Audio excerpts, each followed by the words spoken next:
Welcome to the April 2020 investment portfolio update for the Community Foundation for the Fox Valley region.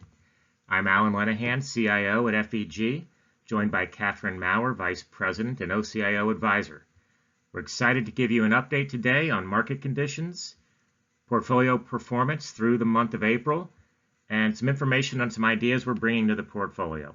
April was a good month in the markets, continuing the rebound off the March lows, driven primarily by fiscal and monetary policy and stimulus that has supported markets and provided some positive sentiment.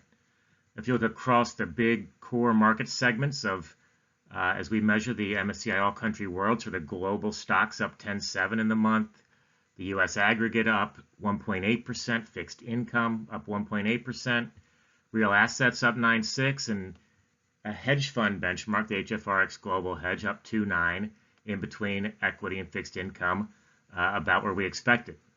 However, if you look a little bit deeper, look underneath the headline numbers, you see some very interesting activity. For instance, the U.S. market was up 12.8%, the S&P 500. If you look at the rest of the developed world, up 6.5%. So the U.S. market was stronger and has been stronger throughout 2020 in this time of volatility. Within the U.S. market, growth and value stocks have been a big story. The Russell 1000 Growth Index was up 14.8 for the month, while the Russell 1000 Value up 11.2. Both had solid months. But when you look deeper into that, for the year to date, growth stocks are only down 1.4%, while value stocks are down 18.5%. Huge dispersion of return between growth and value, and this continues what's largely been a trend for more than the last decade. This trend continues. It doesn't show signs of abating. It's the largest growth stocks, the FANGs, if you will, that have been driving market returns and rebounded well coming out of this crisis. The U.S. high yield market had a nice month, up 4.5%. However, for the year, credit investments have struggled, down 8.7. So all in all, a great April for markets generally. We'll talk a little bit about where we're going from here and some ideas on our future expectations in a little bit. But now Catherine is going to walk through the portfolio's performance for the month and the year to date. Alan mentioned that April was a good month across the board for the markets, and you'll see this reflected in the Community Foundation's performance for the month. Looking first at the endowment and the long-term portfolio, performance for April was 7.6% and 7.2% respectively. And if you happened to hear our update last month, you may recall that the higher returns in these riskier portfolios, both to the positive and to the negative, reflect their shared underlying investment strategy. The strategy is rooted in a long-term time horizon. It embraces global diversification, but it does have an equity bias. That equity bias, in turn, will result in short-term volatility. We saw that last quarter with both of these portfolios exhibiting a greater negative swing than the intermediate term and short-term portfolios. And we see it again this month, only in a much more comfortable direction. Because the intermediate term and short-term portfolios temper this equity bias, returns were understandably lower at 4.5% and 0.1% respectively. April's positive performance helped mute the sharp negative returns we witnessed during the first quarter.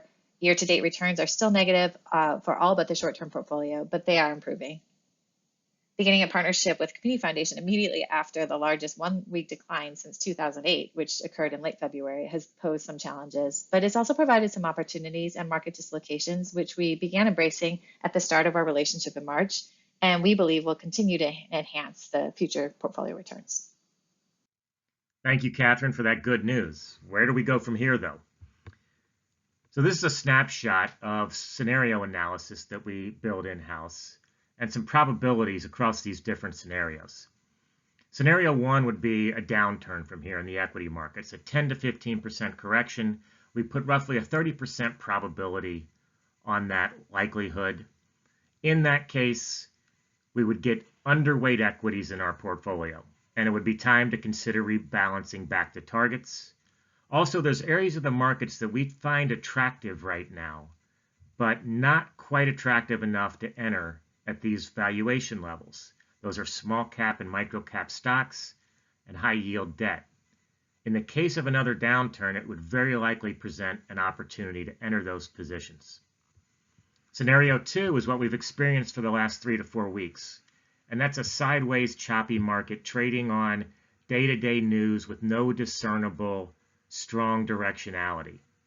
In that case, we're happy with our asset class weightings. We think we're well positioned for that type of market right now, but we would still consider entering small and micro cap or the high yield investments if the valuation opportunity presented itself. We think that's the highest probability, also with roughly 50%. Scenario 3 is the market continues to rally here, supported by Fed intervention, supported by fiscal stimulus policies.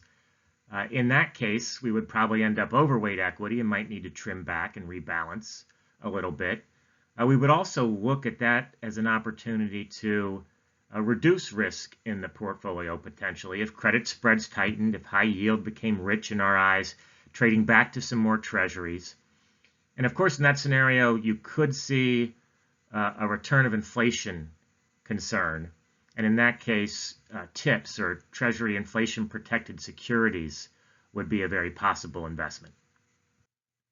While we're monitoring broad market movements to understand the scenarios and future potential portfolio positioning, a lot has been going on behind the scenes in transitioning the portfolio from the former advisor.